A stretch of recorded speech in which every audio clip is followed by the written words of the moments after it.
want to push Corky, I want to call on Deputy Mick Barry to move the motion. You have 20 minutes, I take it you're sharing with... I will move the motion for 9 minutes. Paul Murphy will speak for 4 and Deputy Boyd Barrett for 7. Sorry, I'm sharing with Gino Kenny. So I'm taking 5 and Gino Kenny's taking 2. Well, there's 20 minutes between down here between Deputy Barry, Deputy Richard Boyd Barry. So last Wednesday night at 10 o'clock, workers at the Cork Mail Centre in Little Island were told that An Post are shutting the centre by March next year with the loss of all 240 jobs. The news came as a bombshell to these workers who had taken out mortgages on the strength of wage packets from that centre. More than one worker went home crying in their car that night. Now, An Post said the closure was inevitable. The demand for An Post letter delivery services were down 7% year on year. But the decline in letter delivery is only part of the story. Demand for An Post's parcel delivery services are up 60% in the last 2 years. This is part of a global phenomenon. In Bremen in Germany, Amazon is currently building a logistics centre which can house 280 delivery vans. This October, Australia Post will open the largest super hub ever built in the Southern Hemisphere. The challenge facing An Post should not be one which involves closing hubs and axing jobs. Instead, the challenge should be one of transitioning from a letter delivery company which handles parcels to a parcel delivery company which handles letters, without resort to job losses. An Post has consistently refused to publish the McKinsey report, which advised the company on the future of its business. That report should be published. There should be no secret reports, especially when they are being kept secret to protect senior Cork politicians. However, I want to state for the record that I am opposed to the closure of the Athlone Mail Centre as an alternative, even if McKinsey recommended it. No An Post worker should have to go through what the Cork workers are going through this week. The real point about McKinsey is that it is out of date now. McKinsey were hired in 2016, before An Post went back into parcel delivery and before An Post experienced a 60% growth in demand for the service. I repeat, the plan must be to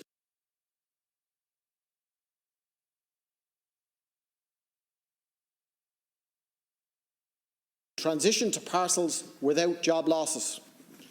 In the UK, Royal Mail has just closed 3 mail centres.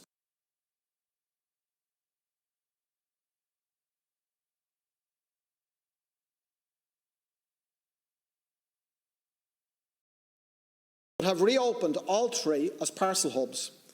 They are also introducing a second daily delivery of mail. An Post's history of planning for the parcel boom is remarkably poor. The decision in 2004 to shut SDS, An Post's own parcel delivery service, must rank as one of the most short-sighted business decisions in the history of this state. Having gifted private operators a free run for more than a decade, An Post got back into parcel delivery in 2017, but there is still not a comprehensive plan in place.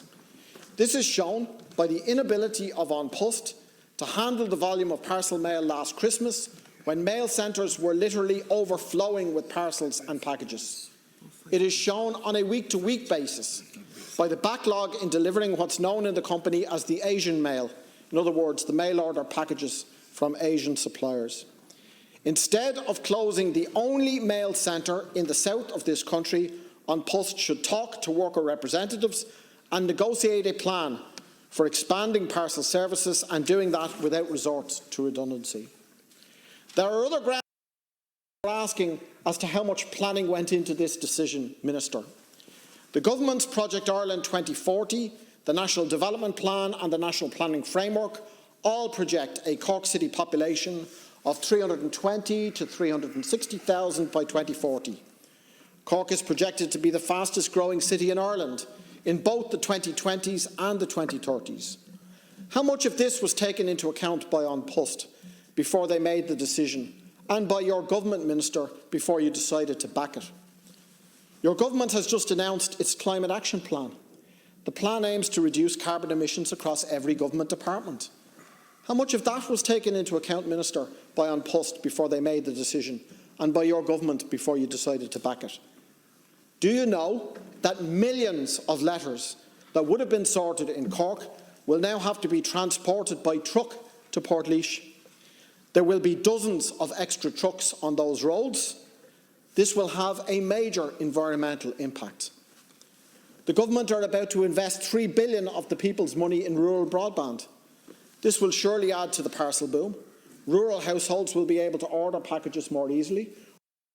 This is actually illegal. If the Cork Mail Centre is shut, will the workers be transferred over with wages intact and with conditions, including their medical scheme, intact when new hubs are opened? Will one-day delivery have to be abandoned for the Cork County or even for the Cork City area? I want to comment on the Sinn Féin Government and Labour amendments. The Sinn Féin amendment is a friendly amendment and we will be supporting it. The Government amendment supports closure and we will be opposing it. As for the Labour amendment is a disgraceful amendment. The Labour amendment takes out of the call on the government to ensure that the Cork Mail Centre is kept open. Workers at the Mail Centre will be gobsmacked to see that it has been signed by Deputy Sean Sherlock. The Deputy, it seems, has decided to fly the white flag of surrender before the battle has even had a chance to start. The Labour Party instead call for the publication of McKinsey and for improved redundancy and redeployment terms. The Labour Party know that we support all of these demands, but they are trying to force us to choose between a call to keep the centre open and improved redundancy or redeployment terms. The workers know that we will fight for the best possible terms for workers in every circumstance, but we are calling for a vote against this disgraceful amendment as it means throwing out the call to keep the Cork Mail Centre open. I have made some observations about the role of the government in all of this, but before I finish, I want to make a couple of points about the role of Fianna Fáil and in particular of Deputy Micheál Martin. Deputy Martin has registered his opposition to An Post's decision. He correctly says it is a strategic error. He says he intends to raise the issue with the Taoiseach, the Minister and the CEO of An Post. He was due to raise the issue with the CEO of An Post yesterday. However, many workers at the Mail Centre take all of this with a pinch of salt. They are fully aware that the Mail Centre could not close if Micheál Martin were to demand of the government that it stay open. They are acutely aware of the fact that he has consistently refused to do so.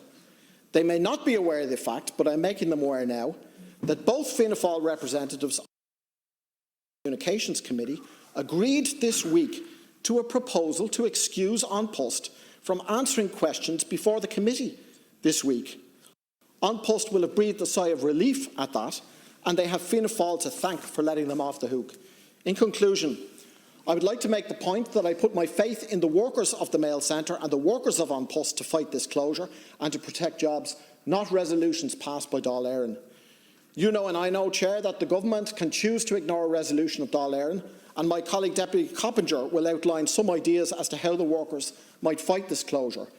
But I will close by taking the opportunity to ask the government whether they will act on the motion if it is passed tomorrow, and I will close by taking the opportunity to warn the government that if the motion is passed and they do not act, that the moral authority of a Dáil vote will strengthen the case of those workers who decide to fight this unjustifiable closure.